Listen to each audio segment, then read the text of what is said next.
Presented by ChurchTechU, it's the ProPresenter Show. On today's show, what's new in ProPresenter 7.6? Hi, and welcome again to the ProPresenter Show. This is the show where I teach you all about ProPresenter.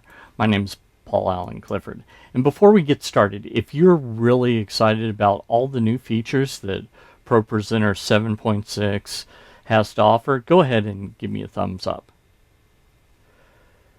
One of the things that I love about Renewed Vision's new business model is all the updates we're getting. Granted, we're getting plenty of bug fixes in between major updates. 7.5, for example, had, in addition to the bug fixes that came with it, 2 other updates which fixed additional bugs. 7.6 also fixes bugs, but what people really like is all the new features. So I thought that we would talk about the 4 new features that I can think of off the top of my head in ProPresenter 7.6. So let's head over to my computer and we'll take a look.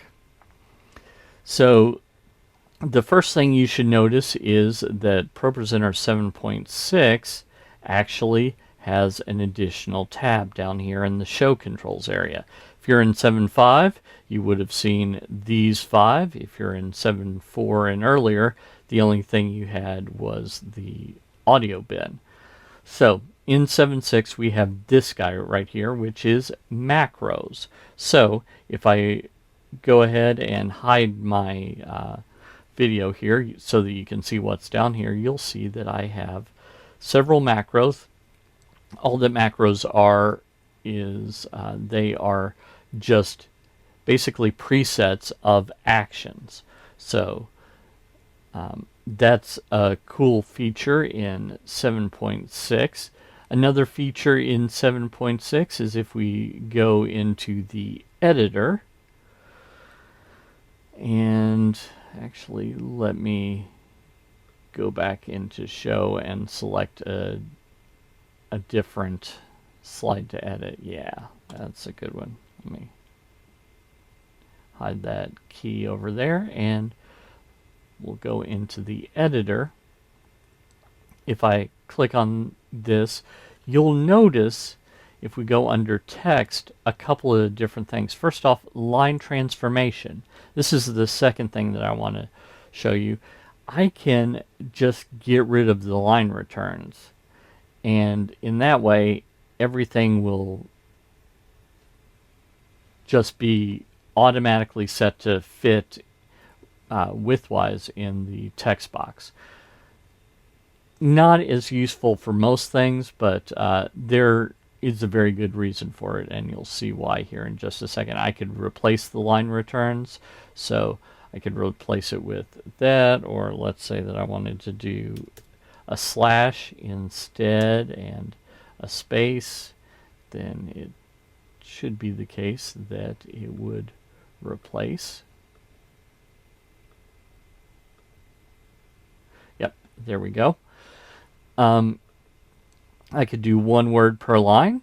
So if I wanted to do it like that, I could. I don't know why you'd want to do 1 character per line unless maybe you like the up and down vertical look. You could do that. Perfectly up to you. So let's go back to actually none to bring it back to the way that it was. The next thing that I want to show you is I have linked text down here. Now I had that before, but I've got a couple more things that work. File, where I could import a file, or RSS feed. So an RSS feed, short for Rich Site Survey or Really Simple Syndication. In some research I did for my first book, I couldn't figure out which came first. I think it's probably Really Simple Syndication, and then someone said, well, that doesn't sound very good, so let's call it Rich Site Survey, because that sounds more official. That's just a guess. I don't know that that's it.